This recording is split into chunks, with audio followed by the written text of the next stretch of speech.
এবার gangster ভঙ্গিমায় air পিস্তল ইভেন্টে এসে পদক জিতে আলোড়ন ফেললেন তুরস্কের শুটার ইউসুফ দেখেচের। 2008 সালে বেজিংয়ে অনুষ্ঠিত অলিম্পিকে প্রথমবারের মতো অংশ নেন ইউসুফ।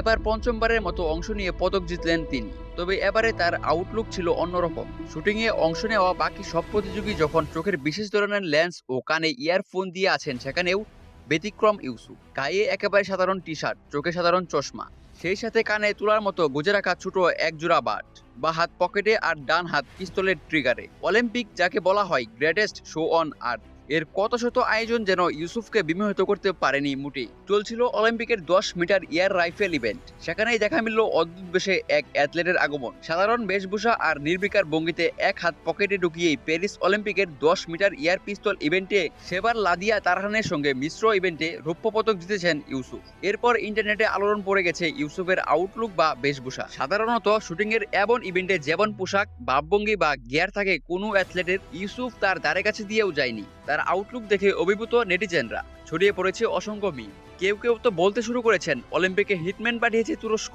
উল্লেখ্য, এর আগে 2014 সালে স্ট্যান্ডার্ড পিস্তল ও সেন্টার ফায়ার পিস্তলের ডাবল চ্যাম্পিয়ন হয়েছিলেন। সর্বশেষ 2024 সালে এয়ার পিস্তল সহ 7বারের ইউরোপিয়ান চ্যাম্পিয়নও তিনি।